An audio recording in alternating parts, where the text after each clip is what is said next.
नमस्कार दोस्तों, स्वागत है आपका हमारे YouTube चैनल एग्जाम गुरु में। दोस्तों, हमारी जो बहुत ही स्पेशल क्लास चल रही है आरआरबी एनटीपीसी 2025 के लिए, जो हम एक चैलेंज टेस्ट की सीरीज चला रहे हैं, उसके तहत आज मैं आपके लिए तीसरे नंबर का वीडियो लेकर आया हूं। इसके पहले मैंने 2 वीडियो कंप्लीट करा दिए। अगर आपने नहीं देखे तो सबसे पहले तीसरे नंबर का वीडियो जरूर देख लीजिए। उसके बाद हमारे जितने भी वीडियो आएंगे हम इस सीरीज में यहाँ पर आई के बटन पर प्लेलिस्ट बनाकर जोड़ देंगे। आज का जो चैलेंज टेस्ट है दोस्तों हमने आज के चैलेंज टेस्ट में रखा है, आपको अगर 40 में से 18 नंबर आ जाते हैं। देखिए, बहुत ही टफ टेस्ट है आज का, मैं आपको पहले ही बता दूं, बहुत ही कठिन टेस्ट हमने ये सेट किया है। अगर आपको 18 इससे अधिक नंबर आ जाते हैं इस टेस्ट में, तो ये मान के चलिए कि आपकी तैयारी बहुत अच्छी चल रही है। इसलिए इस टेस्ट को पूरा जरूर दीजिए और देखिए कि आपके नंबर कितने आते हैं। कमेंट बॉक्स में आखिरी में जरूर बताइएगा कि आपको 40 में से कितने मार्क्स आए, जिससे कि ये पता पड़ेगा कि किस जोन में कितना कंपटीशन चल रहा है। देखिए, आपका जोन लिख दीजिएगा कमेंट बॉक्स में, साथ साथ आपके नंबर कितने, 40 में से आपको कितने क्वेश्चंस के आंसर पता थे, जिससे ये पता पड़ेगा कि कितना कंपटीशन किस जोन में है, मतलब कितने अच्छा पढ़ाई कर रहे हैं आप किस जोन में। तो ये आपको कमेंट बॉक्स में लिखना है, आपके मार्क्स, साथ में आपका आरआरबी जोन। तो चलिए आज का हमारा तीसरे नंबर का वीडियो स्टार्ट करते हैं रेलवे एनटीपीसी 2025 के लिए चैलेंज टेस्ट नंबर 3।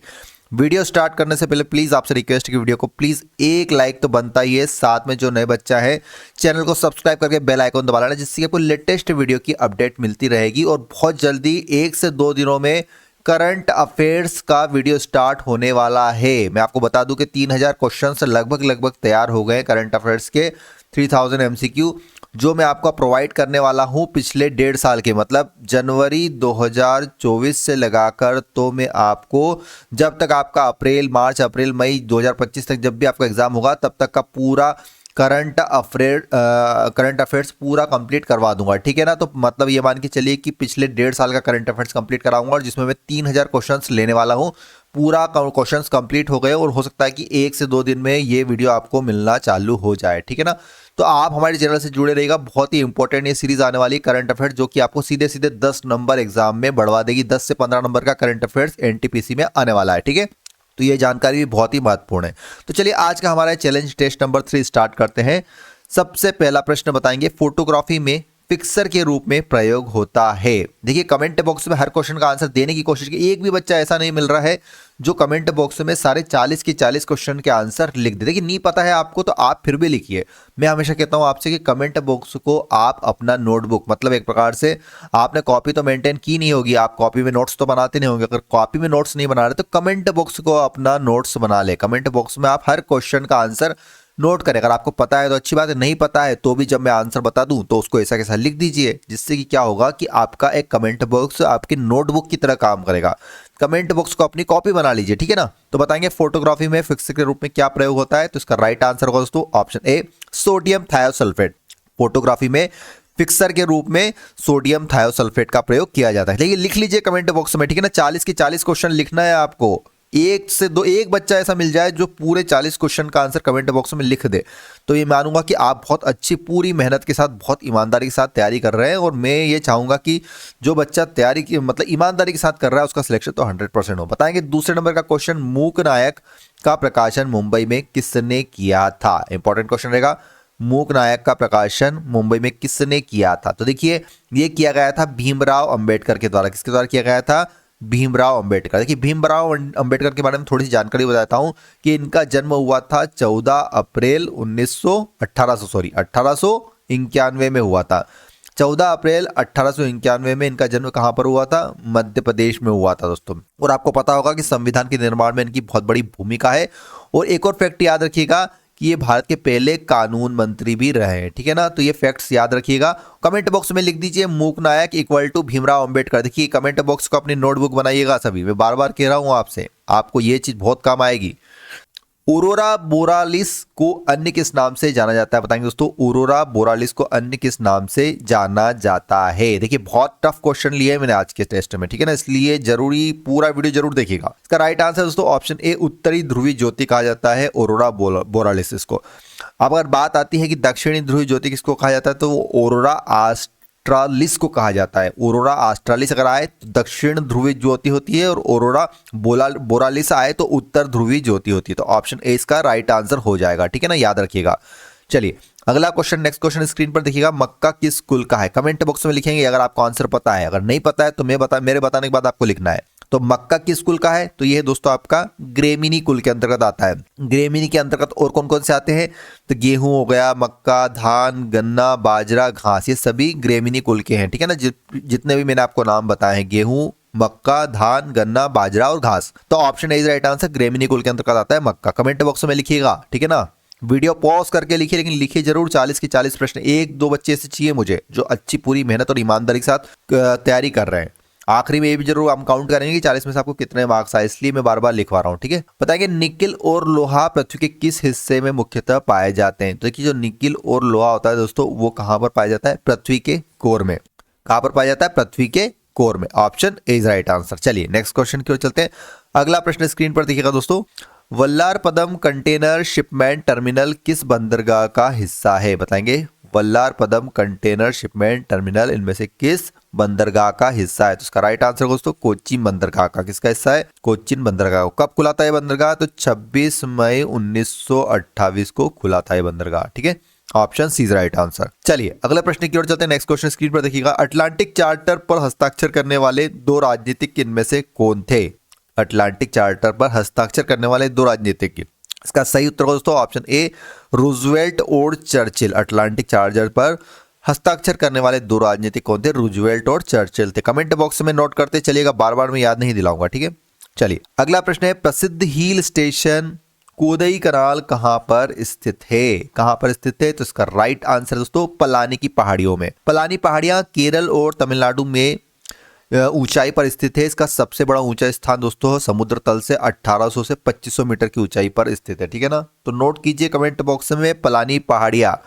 जो कोदई कनाल है कहां पर स्थित है? कोदई कनाल लिखिए कमेंट बॉक्स में और इक्वल टू करके लिख लीजिए पलानी पहाड़ियां। ठीक है, याद रखने के लिए आपके। नेक्स्ट क्वेश्चन बताएंगे। शाश्वत नगर अथवा इटरनल सिटी किसे कहा जाता है? तो किसको कहा जाता है? ये रोम को कहा जाता है। इटली की राजधानी रोम को शाश्वत नगर कहा जाता है। शहर में पोप का निवास है। Option A is right answer, Rome को कहा जाता है। चलिए नेक्स्ट क्वेश्चन स्क्रीन पर देखिएगा दोस्तों। लोहे का शुद्धतम रूप क्या है? वेरी सिंपल क्वेश्चन है। देखिए एक सिंपल क्वेश्चन मिला है अभी तक, ठीक है ना। तो लोहे का शुद्धतम रूप क्या है? तो ये दोस्तों पिटवा लोहा। लोहे का शुद्धतम रूप पिटवा लोहा होता है। इसमें कार्बन की मात्रा कितनी होती है? 0.122 0.25% तक होती है इसमें। ठीक है ना, कार्बन की मात्रा 0.12 से लगाकर 0.25% तक होती है कार्बन की मात्रा। चलिए नेक्स्ट क्वेश्चन की ओर चलते हैं। स्क्रीन पर बताएंगे दोस्तों अगला प्रश्न। रूपदर्शक का कार्य क्या था? तो इसका राइट आंसर दोस्तों ऑप्शन ए ढले सिक्कों की जांच करना। रूपदर्शक का कार्यकर्ता। मौर्य काल में रूपदर्शक नामक एक पद होता था, पोस्ट होती थी रूपदर्शक की। कौन से काल में? मौर्य काल में, जो क्या करते थे? सिक्कों की जांच करते थे। चलिए नेक्स्ट क्वेश्चन स्क्रीन पर देखिएगा दोस्तों। सैन फ्रांसिस्को सम्मेलन में उद्घाटन भाषण किसने दिया था? तो कमेंट बॉक्स में नोट कीजिएगा, ट्रूमैन ने। सैन फ्रांसिस्को सम्मेलन में उद्घाटन भाषण ट्रूमैन के द्वारा दिया गया था। चलिए अगला प्रश्न देखिएगा दोस्तों। भारतीय बागवानी अनुसंधान संस्था कहां पर स्थित है? मैंने बहुत बार बताया है, ये क्वेश्चन तो बनना चाहिए आपको कमेंट बॉक्स में। तो इसका राइट आंसर दोस्तों कहां पर स्थित है? भारतीय बागवानी अनुसंधान संस्थान बेंगलुरु में स्थापित है। कहां पर है? बेंगलुरु में। इसकी स्थापना 1967 में हुई थी। कब हुई थी इसकी स्थापना? 1967 में। नेक्स्ट क्वेश्चन स्क्रीन पर देखिएगा दोस्तों। आधुनिक मानव के अभिनव पूर्वज इनमें से कौन थे? आधुनिक मानव के अभिनव पूर्वज कौन थे? तो ये थे दोस्तों आपके क्रोमैग्नॉन मानव। क्रोमैग्नॉन मानव को माना जाता है आधुनिक मानव के अभिनव पूर्वज। चलिए अगला प्रश्न देखिएगा स्क्रीन पर। सूर्य की किरणों की तीव्रता मापने वाले उपकरण को क्या कहते हैं? कमेंट बॉक्स में बताइए। VIMP question.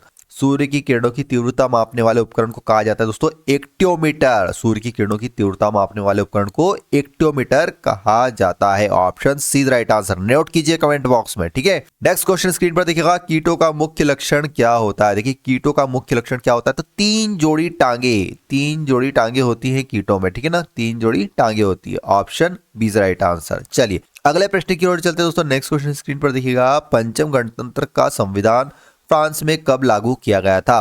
पंचम गणतंत्र का संविधान फ्रांस में कब लागू किया गया था? तो ये लागू किया गया था 4 अक्टूबर 1958 को। कब किया गया था? 4 अक्टूबर 1958 को। नेक्स्ट क्वेश्चन स्क्रीन पर देखिएगा दोस्तों। अगला प्रश्न है। जेसुइट संघ का संस्थापक कौन था? बताएंगे दोस्तों जेसुइट संघ का संस्थापक कौन था? तो उसका राइट आंसर है इग्नेशियस लोयोला। जेसुइट संघ का संस्थापक कौन था? Ignatius Loyola. Option D right answer. Comment box में नोट कीजिएगा। उत्तर प्रदेश में विज्ञान और प्रौद्योगिकी परिषद का गठन कब हुआ था? तो कब हुआ था उत्तर प्रदेश में विज्ञान और प्रौद्योगिकी परिषद का गठन? तो ये आपके 1975 में कर दिया गया था। ऑप्शन ए राइट आंसर 1975 में। नेक्स्ट क्वेश्चन स्क्रीन पर है दोस्तों, मोहम्मद बिन तुगलक के समय विदेशी यात्री इब्न बतूता आया, वो किस देश से था? तो कौन से देश से था इब्न बतूता? तो मैंने बहुत बार बताया आपको, मोरक्को से था। Option D right answer Morocco से। नेक्स्ट क्वेश्चन स्क्रीन पर देखिएगा दोस्तों, केप कैनेडी का पूरा नाम क्या है? केप कैनेडी का पुराना नाम क्या है? तो इसका राइट आंसर दोस्तों Cape Canaveral. Cape Kennedy America के फ्लोरिडा में स्थित है और यह स्थान दोस्तों रॉकेट लॉन्च के लिए प्रसिद्ध है। किस लिए प्रसिद्ध है? रॉकेट लॉन्च के लिए। तो ऑप्शन बी इसका सही उत्तर हो जाएगा। चलिए नेक्स्ट क्वेश्चन स्क्रीन पर देखिएगा दोस्तों, अगला प्रश्न है हमारा, निम्न में से किस सदन की बैठक जिनेवा व न्यूयॉर्क दोनों स्थानों पर होती है? तो किस सदन की बैठक होती है जिनेवा और न्यूयॉर्क दोनों स्थानों पर? तो ये आर्थिक व सामाजिक परिषद की बैठक। ऑप्शन डी राइट आंसर आर्थिक व सामाजिक परिषद की बैठक। वह पदार्थ जिसकी कमी से डिहाइड्रेशन होता है। देखिए डिहाइड्रेशन किस पदार्थ की कमी से होता है? तो ये लवण की कमी से। देखिए डिहाइड्रेशन में लवण की कमी हो जाती है शरीर में, खासकर सोडियम की कमी होती है उसमें। इस रोग में क्या होता है दोस्तों कि ओआरएस का घोल दिया जाता है, कहा जाता है कि ओआरएस पीजिए या फिर शरबत पीजिए या फिर नमक या फिर चीनी का घोल आप लीजिए, जिससे ठीक हो जाएगा डिहाइड्रेशन। अगला प्रश्न स्क्रीन पर दोस्तों, एथेंस में सर्वोत्तम संहिता का निर्माण किसने किया था? तो किसने किया था एथेंस में सर्वोत्तम संहिता का निर्माण? तो ये डेक्रो के द्वारा किया गया था। ऑप्शन ए राइट आंसर डेक्रो। चलिए नेक्स्ट क्वेश्चन स्क्रीन पर देखिएगा दोस्तों, हिंदू व जैन धर्मों में ब्रह्मांड का केंद्र किसे माना गया है? हिंदू व जैन धर्म में ब्रह्मांड का केंद्र किसे माना गया है? तो ये मेरू पर्वत को माना गया है। किसको माना गया है? मेरू पर्वत को। Option C right answer. चलिए नेक्स्ट क्वेश्चन स्क्रीन पर देखिएगा दोस्तों, मेनर हैरम रेखा किन दो देशों को अलग करती है? मेनर हेइम रेखा इनमें से किन दो देशों को अलग करती है? तो इसका राइट आंसर दोस्तों रूस और फिनलैंड को। जो मेनर हेइम रेखा है दोस्तों का निर्माण 2 चरणों में हुआ था, 1920 से 24 और 1932 से 39 में किया गया था। और ये रेखा दोस्तों रूस और फिनलैंड को अलग करती है। इंपॉर्टेंट क्वेश्चन रहेगा। नेक्स्ट क्वेश्चन स्क्रीन पर देखिएगा दोस्तों, भोजन पकाते समय अधिकतम नष्ट होने वाला पदार्थ इनमें से कौन सा? देखिए जब हम भोजन को पकाते हैं तो सबसे ज्यादा विटामिन का क्षय होता है, विटामिन नष्ट होते हैं। Option D is right answer. चलिए अगला प्रश्न देखिएगा दोस्तों, किस तरह के वेल्डिंग प्रक्रिया में इलेक्ट्रोड का व्यय होता है? किस तरह की वेल्डिंग प्रक्रिया में इलेक्ट्रोड का व्यय होता है? तो जो आर्क वेल्डिंग प्रक्रिया होती है इसमें इलेक्ट्रोड का व्यय होता है। Option C right answer. Next question screen पर देखिएगा दोस्तों, अशोक के किस शिलालेख में सभी धर्मों के लिए सहिष्णुता का वर्णन है?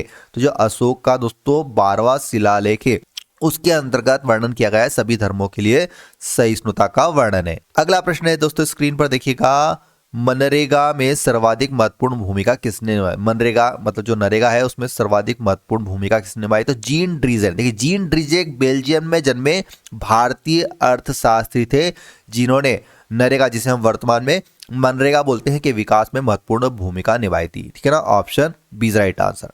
नेक्स्ट क्वेश्चन स्क्रीन पर देखिए, प्रेसबर्ग की संधि द्वारा फ्रांस में मिलाए गए प्रदेश कौन से थे? तो देखिए प्रेसबर्ग की संधि द्वारा फ्रांस में मिलाए गए प्रदेश कौन से थे? तो ये थे आपका बवेरिया तथा Gutenberg. Option C right answer Bavaria तथा गुटनबर्ग थे। नेक्स्ट क्वेश्चन स्क्रीन पर दोस्तों, कुमार संभवम की रचना कालिदास ने की, इसमें कुमार का संबंध किससे है? तो देखिए इसमें कुमार का संबंध दोस्तों कार्तिकेय से। Option B right answer Kartikeya पर आधारित है। अगला प्रश्न है स्क्रीन पर देखिएगा दोस्तों, खजुराहो के मंदिरों का निर्माण किस वंश के राजाओं ने कराया था? वीआईएमपी क्वेश्चन रहेगा, कमेंट बॉक्स में सभी लिखेंगे। ये कराया गया था चंदेलों के द्वारा। खजुराहो के मंदिर का निर्माण चंदेल राजाओं ने दोस्तों 11वीं 12वीं सदी में कराया था। ठीक है ना, खजुराहो में कुल मिलाकर 85 मंदिर थे, जिसमें से आज 25 मंदिर शेष बचे हैं। ठीक है ना, ऑप्शन ए राइट आंसर चंदेलों ने करवाया था। चलिए अगले प्रश्न की ओर चलते दोस्तों। नेक्स्ट क्वेश्चन स्क्रीन पर देखिएगा, विश्व की पहली तेल पेंटिंग कहाँ मिली? तो देखिए विश्व की पहली तेल पेंटिंग कहाँ मिली है? तो इसका राइट आंसर तो ऑप्शन सी अफगानिस्तान में मिली है। कहाँ पे मिली है? अफगानिस्तान में। नेक्स्ट क्वेश्चन स्क्रीन पर देखिए दोस्तों, अगला प्रश्न है, सुंड्रा ट्रेंच किस सागर या फिर महासागर में स्थित है? देखिए सुंड्रा ट्रेंच को जावा ट्रेंच भी कहा जाता है, एक और नाम है। यह इंडोनेशिया के सुमात्रा के निकट हिंद महासागर में स्थित है। मतलब कहां पर स्थित है? हिंद महासागर। Option A is right answer. Next question है दोस्तों स्क्रीन पर, जीव वैज्ञानिक 5 जून का दिन किस लिए मनाते हैं? इस क्वेश्चन का आंसर तो सभी कमेंट बॉक्स में देंगे। बहुत सिंपल क्वेश्चन है यार, देखिए ना, सिंपल क्वेश्चन है। मैं आशा करता हूं सभी इसका कमेंट बॉक्स में देंगे। तो इसका राइट आंसर तो विश्व वातावरण के दिवस के रूप में मनाया जाता है 5 जून को, पर्यावरण दिवस भी बोलते हैं। भारतीय गन्ना अनुसंधान संस्थान कहां पर स्थित है? वेरी सिंपल क्वेश्चन, कहां पर स्थित है? तो ये लखनऊ में स्थित है। इसकी स्थापना कब की गई थी? तो 1952 में इसकी स्थापना की गई थी। अगला प्रश्न स्क्रीन पर देखेंगे दोस्तों। नेक्स्ट क्वेश्चन है स्क्रीन पर देखिए, भारत के किन दो राज्यों में थोरियम पर्याप्त मात्रा में पाया जाता है? तो थोरियम पर्याप्त मात्रा में कहां पर पाया जाता है? केरल व राजस्थान में। तो ऑप्शन सी राइट आंसर। देखिए, भारत में थोरियम के भंडार लगभग 3,60,000 टन के हैं, ठीक है ना। भारत का थोरियम भंडार विश्व के कुल भंडार का 25% है। मतलब जितना पूरे विश्व में थोरियम है, उसका अकेले भारत में 25% थोरियम है, ठीक है ना। चलिए अगले प्रश्न की ओर चलते हैं। भारत में कौन सा कृषि उत्पाद सर्वाधिक निर्यात होता है? तो सबसे अधिक हम निर्यात मतलब देश से बाहर किस चीज को भेजते हैं? तो हम भेजते हैं बासमती चावल को। Option B right answer. Basmati चावल का हम सबसे ज्यादा एक्सपोर्ट करते हैं। हड़प्पा सभ्यता में दाँत के निशान कहाँ मिले हैं? तो हम हड़प्पा सभ्यता में दाँत के निशान कहाँ मिले हैं? देखिए, इसका राइट आंसर दोस्तों ऑप्शन डी, चनहूदड़ों में मिले। कहाँ में मिले? चनहूदड़ों में। दोस्तों आप बताइएगा कि आपको 40 में से कितने प्रश्नों के उत्तर पता थे, ठीक है। साथ में आपका आरआरबी जोन कमेंट बॉक्स में लिखिए, जिससे पता पड़ेगा कि किस जोन में कितना कंपटीशन चल रहा है। अब एक दो दिन में आपके करंट अफेयर्स के मैंने बता ही दिया कि 3000 क्वेश्चन का कंप्लीट डेटाबेस तैयार हो गया है लास्ट 1.5 साल का, जिसमें मैं आपको लाइन से वीडियो प्रोवाइड करने लगूंगा। इसलिए हमारे चैनल पर जो बच्चे नए आए जुड़ी जाइए, सब्सक्राइब करके बेल आइकन दबा लीजिए, जिसकी लेटेस्ट वीडियो की अपडेट मिलती रहेगी। अगर आप इस तरह की और वीडियो प्राप्त करना चाहते हैं तो प्लीज वीडियो को लाइक कीजिए। वीडियो देखने के लिए बहुत बहुत धन्यवाद। जय हिंद, जय भारत, वंदे मातरम।